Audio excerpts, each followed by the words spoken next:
will be a chance to get you all kind of up to speed on where the debate is over dinosaurs and feathers and birds, and what does that mean for young Earth creationism. And so we'll begin with prayer, and then we'll get into our presentation. Father, I am grateful and thankful for the opportunity to be here with these people, and I pray that you would bless us together. Help me, Lord, in my presentation, that I would be clear and understandable and explain things well. And that, Lord, together we might be able to look at the things of your creation and glorify you because of what you have made and what you have done. In your name we pray. Amen. So fuzzy with a chance of feathers. See, the question that I'd like to walk us through here today is whether or not dinosaurs have feathers. And if they do or if they don't, what does that mean for creationism? This is a topic that you'll see pop up on the major ministry websites from time to time. Anytime somebody says we've got a dinosaur with fossils, there's usually a response article that comes up at some point pretty soon.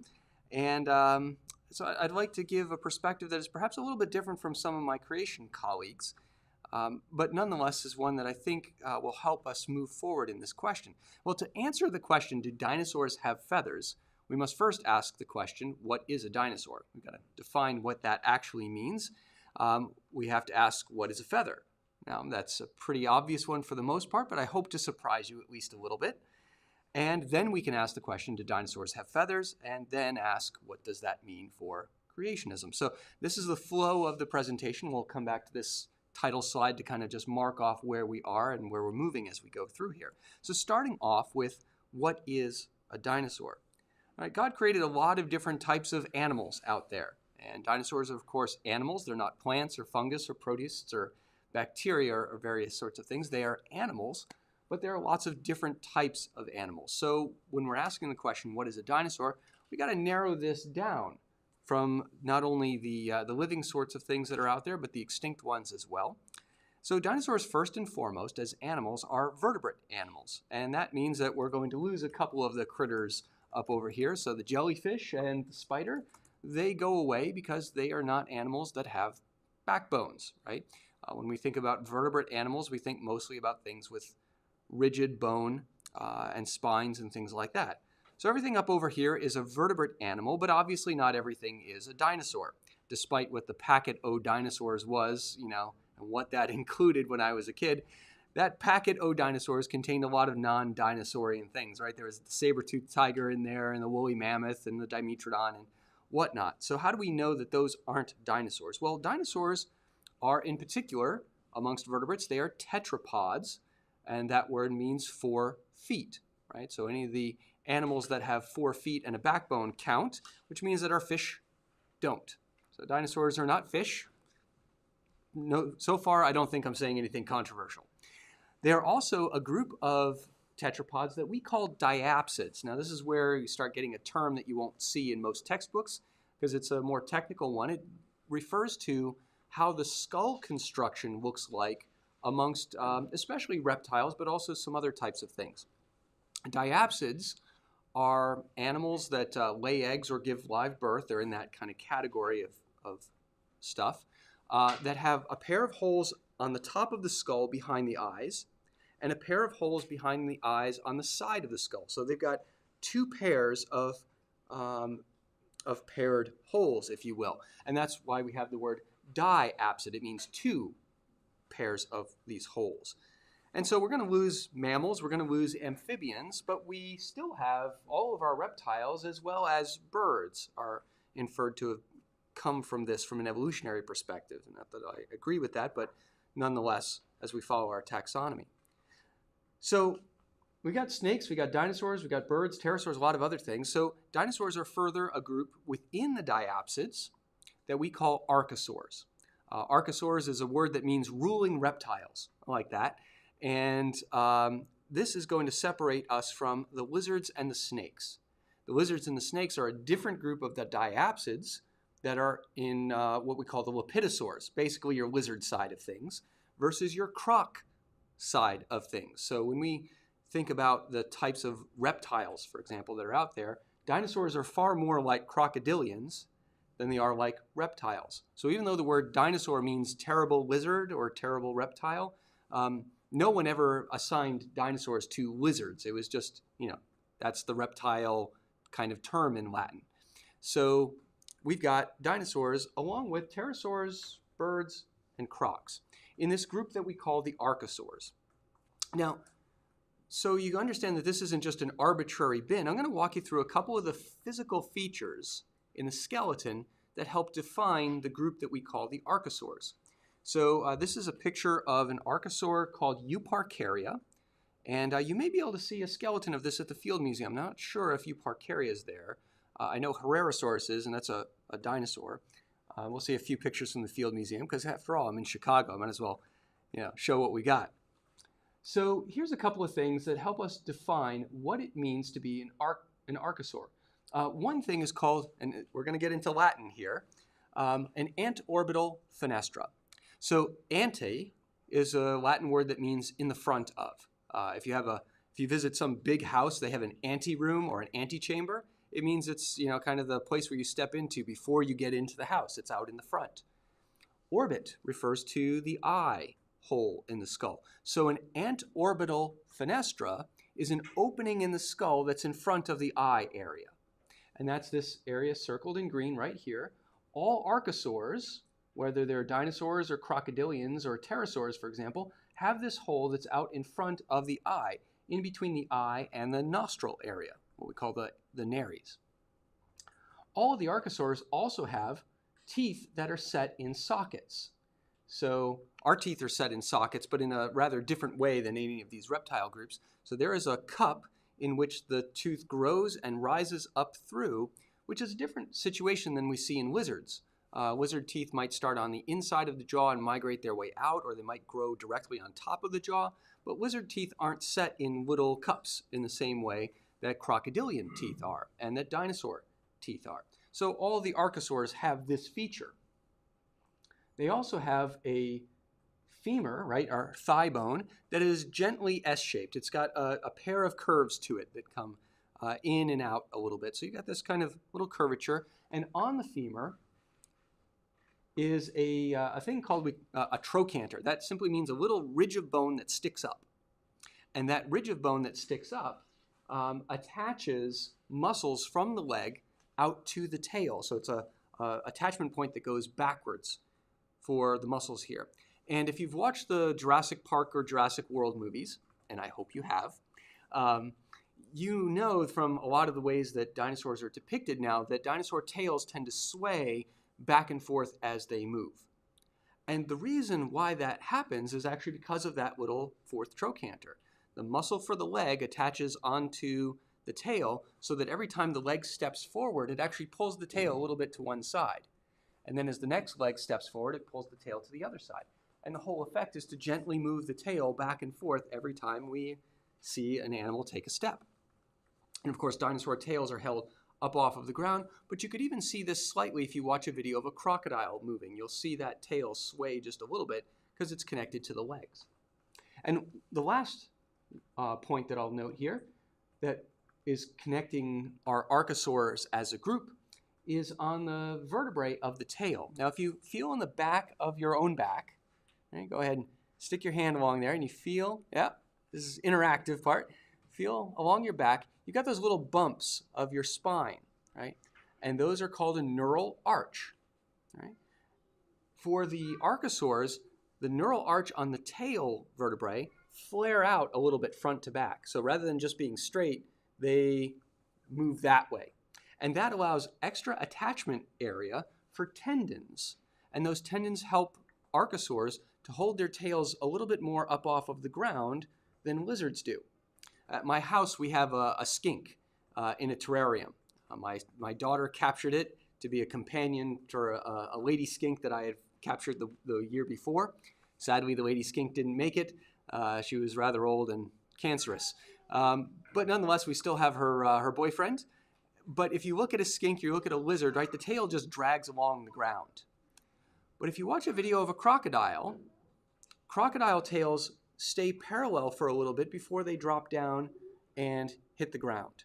And that's because of these expansions on the neural arch that give extra point for support for that tail. And in the dinosaurs, for example, the tails are held completely off the ground because the tendons are strong and run down the length of the tail.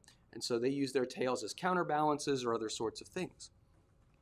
So this is what, for me as a paleontologist, if somebody is telling me we're looking at an archosaur, I have these things in my mind as, okay, this is the big category. Now, inside the archosaurs, what one are we looking at? Well, because there's a few, right? Birds, pterosaurs, dinosaurs, and crocodilians are some of the big groups that are kind of considered to be part of archosaurs.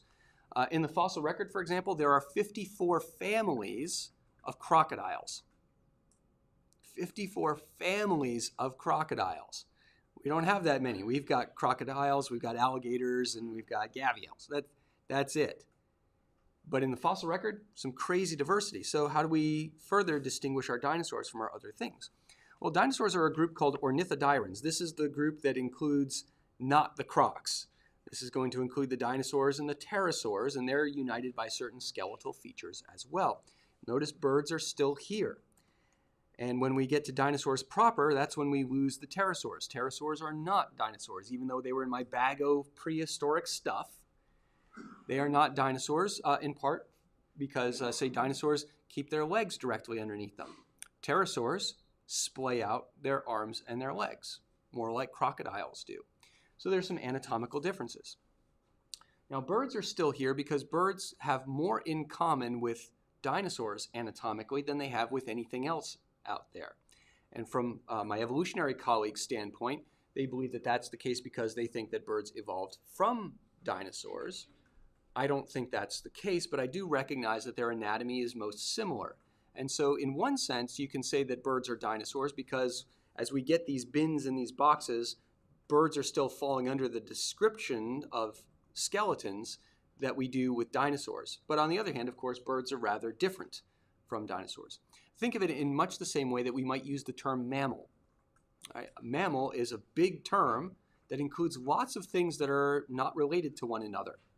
Right? From a creation standpoint, we recognize that bats and shrews are different created groups, that cattle are different created groups from, say, carnivores of different types. So dinosaur might be a big, huge category that includes things like birds in it. So how do we define dinosaurs? Well, this is an image from Festovsky and Weischampel's book, The Evolution and Extinction of the Dinosaurs. I picked this one because it's a good book, and also my advisor was Festovsky. So, you know, I kind of want to make sure that I use his things and let him know I still like him. Dinosaurs are defined on the basis of a couple of physical traits and features. So here we're looking at a humerus. That's your upper arm bone. And on the humerus is a little expansion of bone called a deltopectoral crest. I'm throwing a lot of terms here. But think about our muscles, right? The deltoid is up here for us. Pectoralis muscle is here. The deltopectoral crest is simply the little ridge of bone on the humerus that attaches those muscles. So paleontologists and anatomists use a lot of specialized terms, but when it comes down to it, it's just Latin for describing something pretty normal.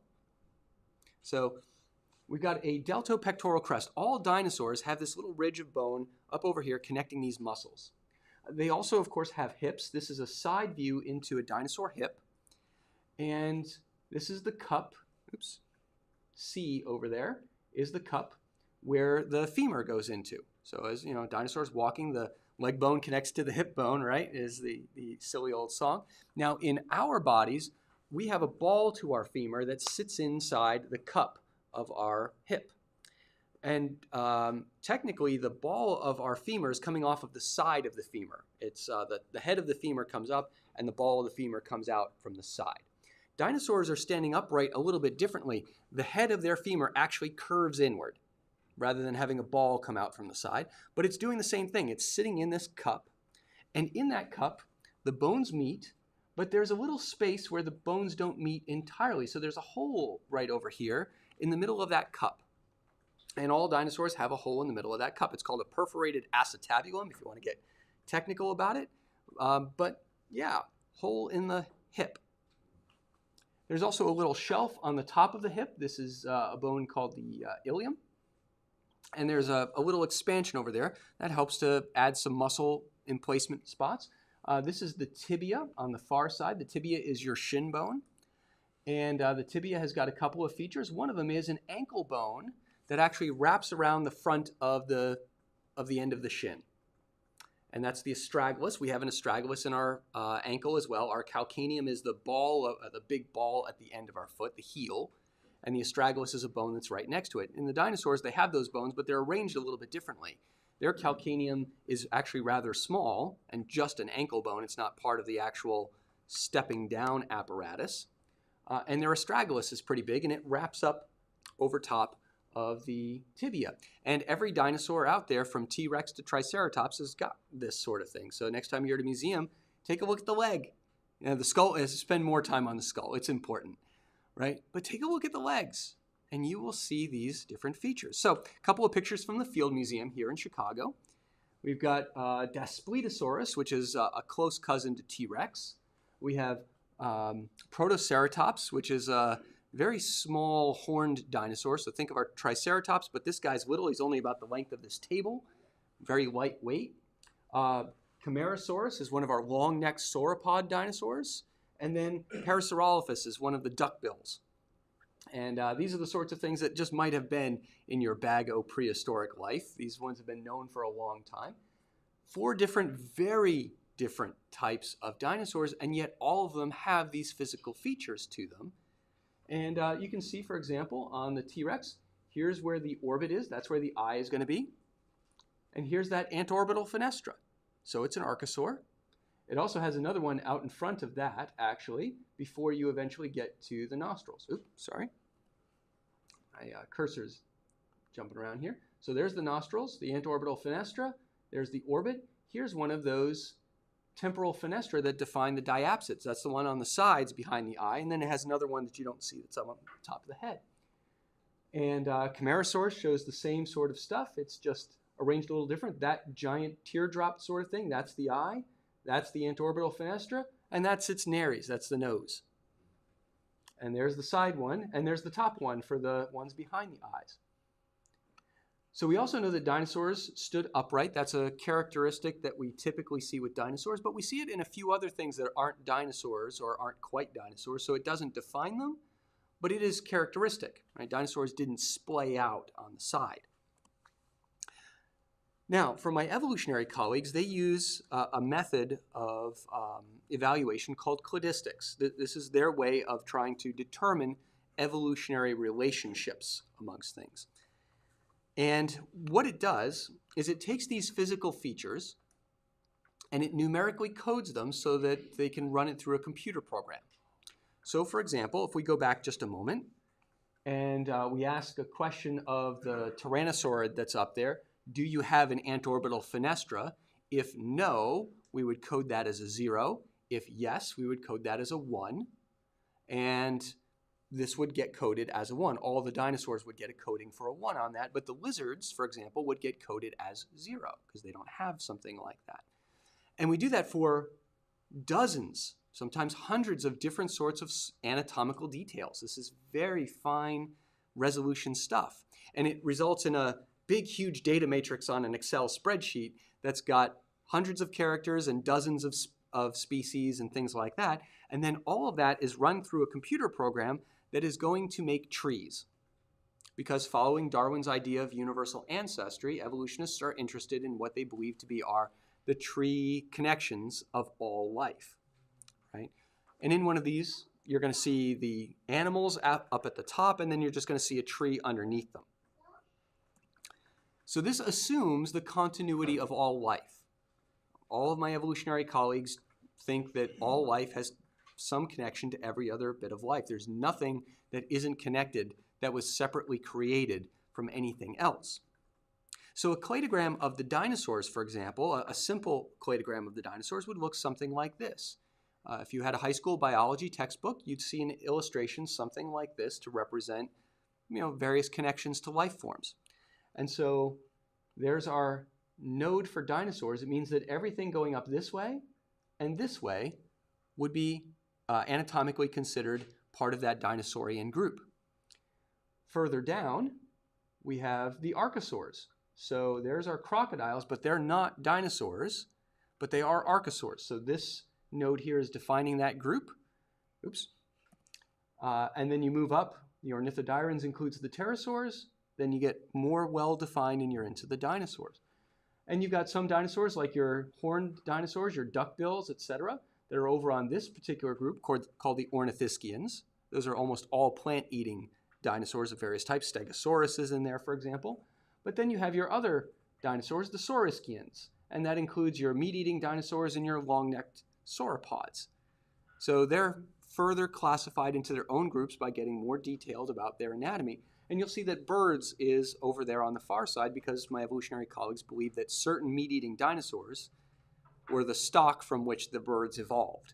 And so that's the logic that they have about why they would say that birds are dinosaurs, why you hear that said in the news, said on Jurassic World and things like that, that birds are living dinosaurs because they believe it's from dinosaurs that the birds evolved. Now, creationists look at things a little bit differently, obviously, than this. And we employ a method called baraminology. This comes from two Hebrew words, bara, which is the word that is associated with create, with God. Humans especially never bara in the Bible, only God bara. When it says in the beginning God created, that's the Hebrew word bara. It's only ever used with the Lord. The Hebrew word min is the word for kind.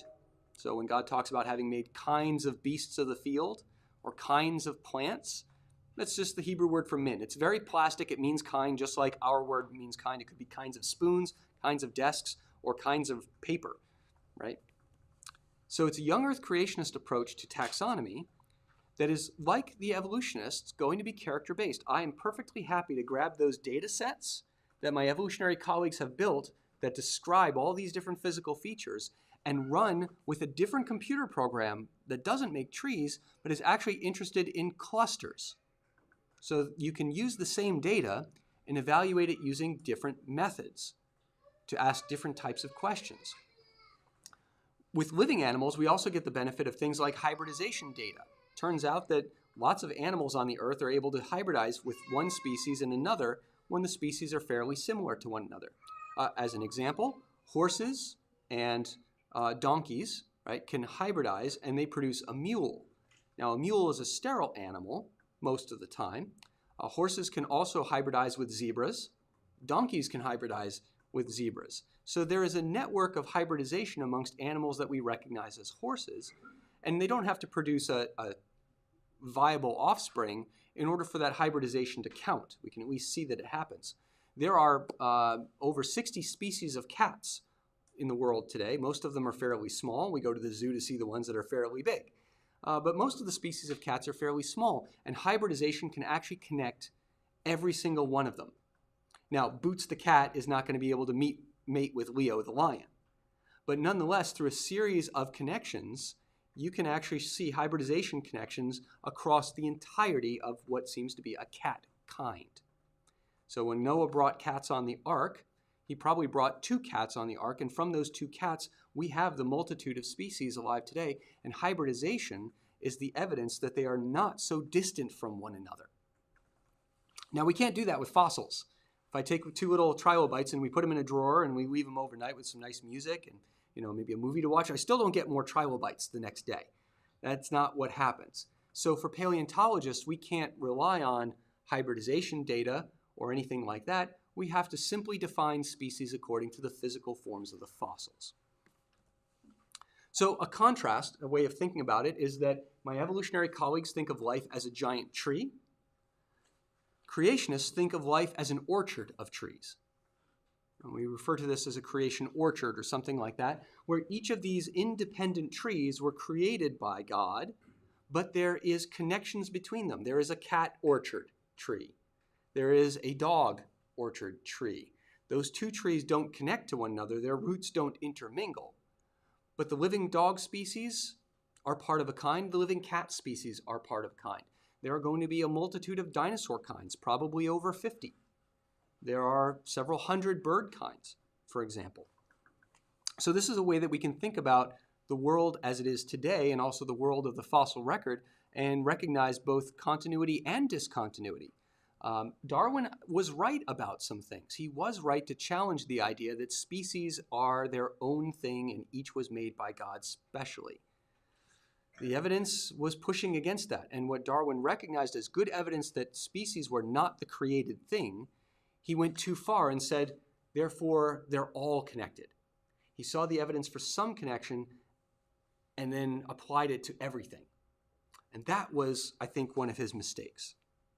Okay, so now that we know what dinosaurs are, they're specifically defined things based on anatomy, we can ask a quicker question to get through, and what is a feather? Well, a feather is what we call integument. That is, it's something that is on the skin. Hair is integument, for example, but it's not feathers. Hair and feathers are constructed differently. They're made of different stuff. So feathers are anchored to the skin, not to the bone. They don't grow out of the bones, though as we'll see, they can affect what the bones look like. Feathers are also hollow. For a few years, we had chickens at our house until one of our neighbors was so infuriated with them occasionally getting into her yard that we were forced by law to get rid of them. Well, by threat of law, anyway. She's troublesome. Anyway, so were some of the chickens, but really, being taken to court for fowl at large, that was over the top. And yes, that was actually on the citation, fowl at large. I thought my little chicken had like some sort of bandito, bandana on him or something. Like, really? Wow, I got a wanted poster? Nonetheless, in order to keep our chickens from getting into other people's yards, we clip their wings. Now, when we say that, what we're not meaning is that we don't cut the bones. We don't actually affect the deeper anatomy. We're simply trimming the feathers. And when you trim a feather, what you find is that the feather shaft is hollow. Next time you find a bird feather out in the yard or at a park, bring it home, look at it with a magnifying glass, look at it under a microscope if you've got one of those, take a scissors to it, snip it, take a look at its anatomy. It's a fascinating item that just screams design in all sorts of ways. So it's a hollow structure that grows out of the skin, and it's composed of the protein keratin. Now, our hair and our fingernails are made of keratin as well, but bird feathers are interesting because they're only made out of one type of keratin called beta-keratin.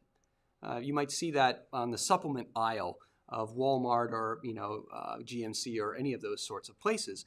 And beta-carotene is one of the components that help. It's a protein material that makes up our hair and our fingernails, but we have both alpha and beta. Feathers only have beta-carotene. That's all they're made up of. And that's a helpful indicator for when we're trying to ask questions about, is this a feather or not? So, for example, here's a picture of a couple of different feathers of a magpie tail feathers from a neat little website. The U.S. government actually has an atlas of bird feathers. It's really pretty. It's a neat one to hunt around on. And feathers on the tail are all veined feathers. That is, they have a hard shaft going down the middle, and then you've got the fibers coming off of the sides. And depending on where you are on the tail feather of magpie, the vein might be more towards one side or more straight down the center. That's going to be dependent on whether or not it's being helped, whether it is helping in the aerodynamics of things. Likewise, on the wings, this is also magpie, so you can see the differences. It's got blue-green iridescent tail feathers on the back, and the wing feathers are white and black, very stark contrast to it. All the feathers on the wing have a vein, and that vein is always oriented towards one side. It's out in the front leading edge because that is going to give rigidity and stiffness to the feather as it is involved in flight. It also helps to shape the feather a little bit so that it's like a plane wing, right? It helps to generate lift. So these are the types of feathers that we most frequently consider. And also the feathers that cover the body on the outside are veined feathers, and they typically are symmetrical. The vein comes down the middle with the fibers coming off the side because they're not involved in flight. They're just covering the animal and helping air to move over it. But there's other types of feathers as well. Anybody have a down comforter or a down pillow? Right? And they're lovely, soft, fluffy. You occasionally get stabbed by something little in there. You're like, what's the deal? Well, that's the very bottom of the down. That's the part where it's anchoring into the skin of the bird, but it doesn't have a solid vein that comes out from there. Instead, it just frays out like mad. And this is great insulation. And birds need that because birds are warm-blooded like we are. In fact, their body temperature typically runs about 102 to 103 degrees. They're about 4 to 5 degrees higher temperature than we are. They need that activity level to maintain active flight. All their proteins are geared towards a higher body temperature than that. That would kill us if we were sustaining body temperatures at 103 for a long period of time. Eventually your brain would start to fizzle out. It would be bad. But they're tuned to a higher temperature, and down helps to keep their body heat in. And it's actually more effective than fur. So it's very, very effective stuff. And it's also lovely and comfortable, right? So goose down, we get that. Why do goose need it? Well, because geese live in northern climates. And they also tend to live in the water, and water sucks heat away from you very quickly, right? In fact, interesting situation, flamingos, right? Flamingos, you always see them in the classic pose, one leg up. Why do they do that? It's heat regulation. They put 2 feet in, they actually lose more heat into the water, so they put 1 foot in, and that's all. Fascinating stuff that goes on with organisms. So these are the sorts of feathers that we're accustomed to. There's another type of feather out there. A vein-only feather, a bristle. And in the case of most birds, these are found up around the eyes. They don't have, they're more or less like eyelashes in a way. They're a simple, straight feather that simply has a vein, that's all.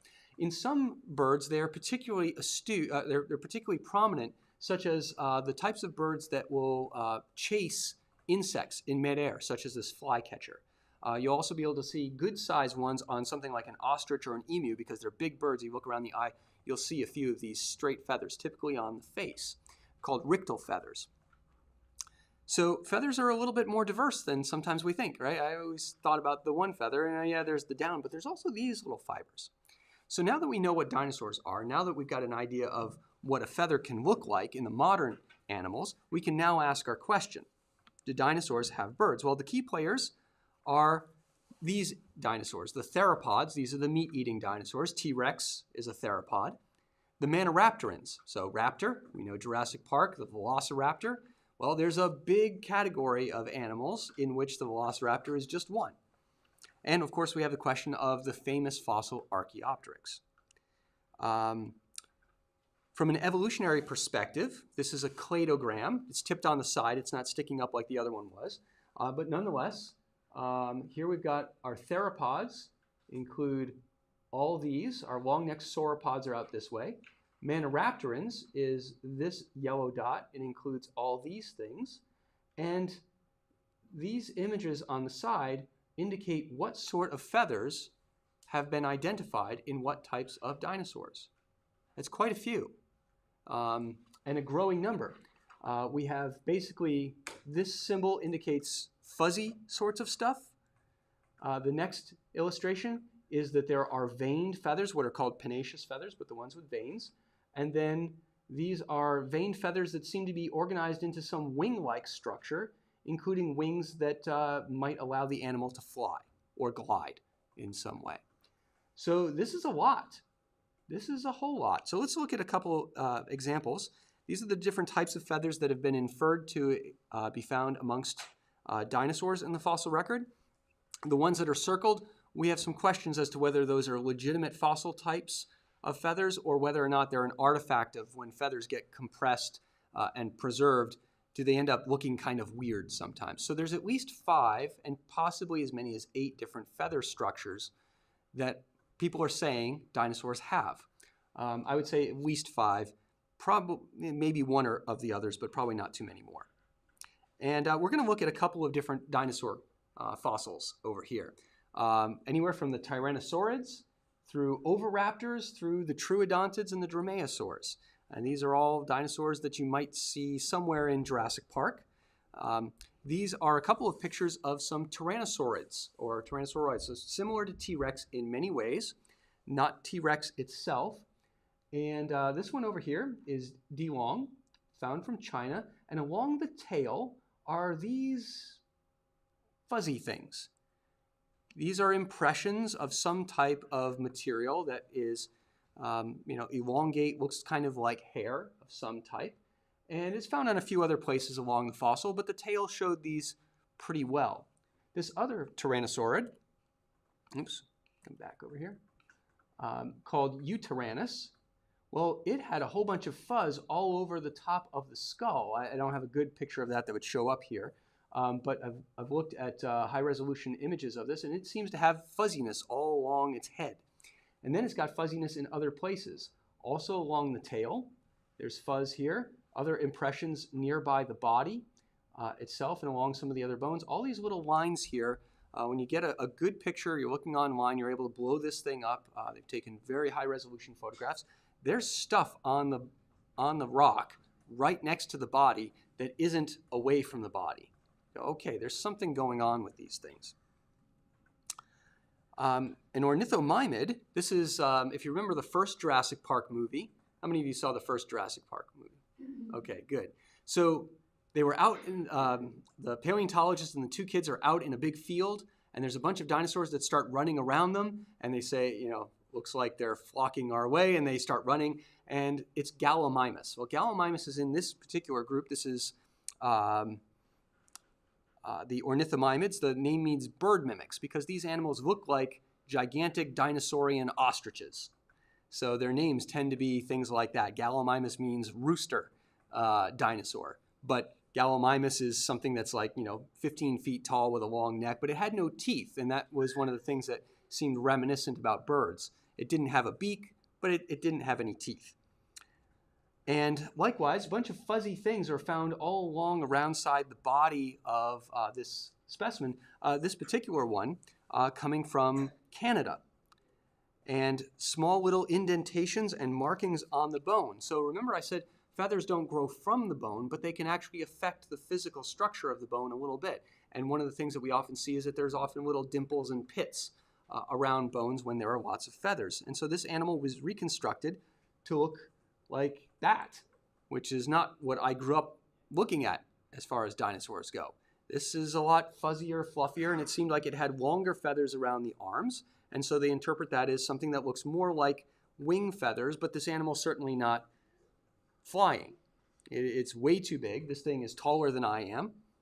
It weighs more than I do, and getting that off of the ground would be pretty impossible. So this is a ground-dwelling dinosaur that does have feathers. Well, why would it have feathers? Is a good question. Ostriches don't fly, but they have feathers, and they use that for keeping warm, because even in the African savanna, they are running at a very high temperature. They have to keep their body heat. They use it for display. Think about ostriches doing mating dances and things like that. They also try to ward off predators. And the feathers help your body look bigger than what it is. It's an effective way of saying, hey, look at me, I'm huge. And it's like, huh, you are. And they're like, sucker, right? Animals do this stuff all the time. Try and look big so that something won't eat you. Here's an interesting example of a dinosaur that was discovered in Mongolia, an oviraptor. These animals' names mean egg thief because when they were first discovered by American paleontologists in the 1920s, they thought that they were robbing the eggs of other dinosaurs. Turns out they were protecting their own nests. And we know that because this particular one, this is at the American Museum of Natural History in New York, has got the egg was opened up, and that is a baby of the same species. So this is a mother dinosaur that is sitting on top of her nest trying to protect it as a wave of sand and mud comes sweeping over it during the flood. And it sits on that, much like a bird sits on a nest and extends its arms out in order to cover it and brood. So this is an example of a flash moment in the behavior of an animal whose anatomical position makes sense if it has feathers. Feathers were not discovered on this particular one, but I think that's a good inference based on behavior and other similarities. The velociraptors from Jurassic Park, well, it turns out they probably, I would say, absolutely did have feathers. This is one of the fossils that was recovered from that 1920s expedition into Mongolia by the American Museum. Up over at the top here is an ulna. That's the forearm bone from Velociraptor. This bone's about this big. The real Velociraptor is a small animal about the length of the desk. And so it's about the size of a German Shepherd or a coyote in size. Jurassic Park Velociraptors are much bigger. You need a man-sized predator for a movie. I won't get into there. There's some good stuff that they did for that. Now, along the length of this ulna, the scientists in the 2000s, about 12, I think it was, noticed that there were a series of little raised dimples on the ulna. And the only other animals on Earth that have a series of regularly spaced raised dimples are birds. Because not all birds do this, but this is, for example, a turkey vulture ulna. Turkey vultures, big birds, and they have very large feathers, and the bone grows these extra dimples out to form space for tendons to have more area to grab onto to help control the muscles of those feathers. So the only animals on Earth that have these little dimples on their ulna are animals with feathers, and a velociraptor skeleton from 1920 has got it. So I think that's a good inference over here. So we might have to start rethinking what velociraptor looks like. And that was one of the long complaints paleontologists had about Jurassic Park movies, is that they should have put feathers on the velociraptor. They decided, well, we didn't do that for the beginning. We'll keep these guys looking the way that they do, but the new dinosaurs will add in the feathers because now we know more, right? That's the idea. This was the specimen that changed my mind. I was deeply skeptical of the idea that dinosaurs had feathers when I was going through graduate school until 2003, with the discovery of this animal, Microraptor guai. Microraptor is a small raptor dinosaur similar to Velociraptor in a lot of ways. It's only about the size of a raven, maybe, a large crow, and about this long, about that tall. But it's definitely a Velociraptor type animal. It has the little sickle claw. It's got a skull that looks like it. But when it was discovered, it had this massive covering of plumage, including feathers that look very much like a wing. When we look at those under a variety of different types of lights, we have new methods of analyzing these fossils to make sure that they're legitimate and not forgeries or frauds. We can see those details going all the way straight to the bone, but not attaching to the bone itself, but being integument. And so other things have told us now, we even know the color of Microraptor. Inside feathers are little tiny structures called melanosomes. It means color body in Latin. And the shape of melanosomes are either rods or little balls. And the different shapes connect to the different colors that we see on the bird feathers. And melanosomes are preserved in these specimens of Microraptor. And so we know that Microraptor was covered in the iridescent black, blue, green types of feathers. I'm going to skip over a couple of things here because we're coming up on the end and come to a couple of conclusions about this. They don't have time to talk much about Archaeopteryx here. But what I will say about Archaeopteryx is that more and more of its anatomy is looking closer and closer to some of these raptor dinosaurs. Archaeopteryx has classically been understood as the first bird, but remember, that is an evolutionary assessment. To say that Archaeopteryx is the first bird means that there were no birds before it. And Archaeopteryx is a flying thing. It certainly is. It has feathers, but it also has feathers in arrangements that look a lot more like these little raptor dinosaurs than any birds that are alive today. And so I think the lesson that we can learn for creationists are the following. First off is that many of these theropod dinosaurs have feathers or little filament structures that sure look like feathers in various forms. And it turns out there's actually some of the dinosaurs that are on the far other side, the duckbills. I didn't have a chance to show you one of those, but there's one of those that is covered in fuzz. And this thing's not supposed to be on that evolutionary connection to birds at all. It's as different from these things as Triceratops is. It's got fuzz, which might mean that fuzz and fluff and feathery material might be common to virtually all the dinosaurs. Now, we know that we have skin impressions from some other dinosaurs that don't have feathers. So not all dinosaurs had feathers. But in the same way, we might say that all mammals have hair, even though some mammals don't. Right? Elephants are generally hairless, as are rhinos and hippos. The whales have no hair. There's the naked mole rat. Don't look at that thing. It's hideous. It's horrible. Ugh.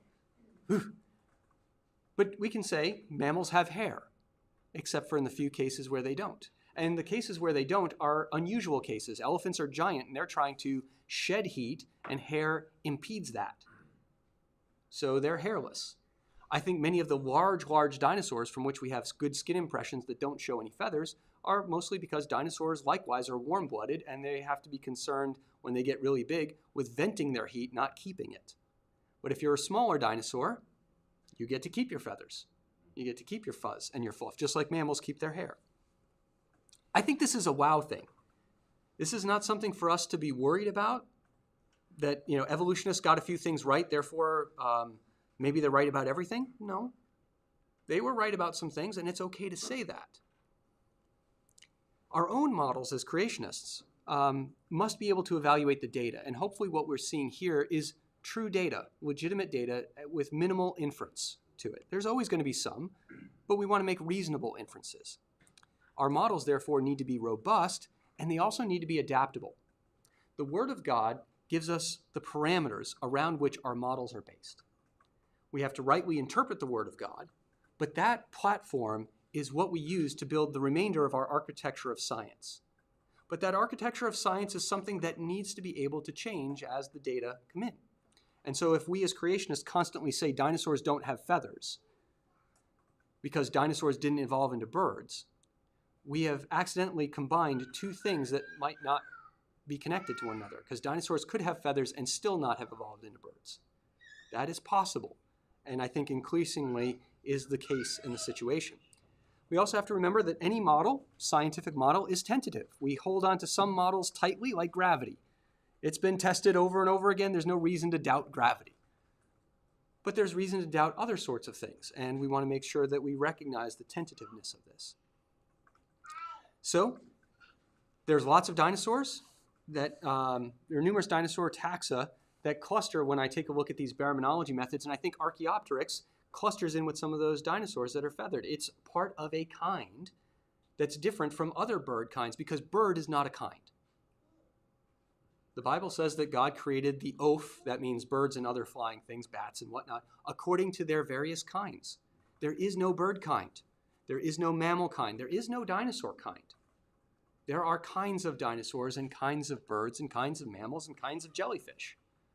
So if we remember that, then we might not try to put such a hard-line distinction between these things and these things, because bird and dinosaurs are ideas that exist in our mind and our mind only. The real world does not have a bird. There simply are birds. So with that, we're come to the close. I don't want to jump too far anymore, because we got church service coming up in 10 minutes. But I'll be happy to chat for a couple of minutes while Dr. Calvin gets ready for service. Oh, yeah, of course. Yes, I'll be happy to stay. So thank you for those of you who are watching, by the way. And make sure that thank you guys for your attention today. And Lord bless you. See you another time.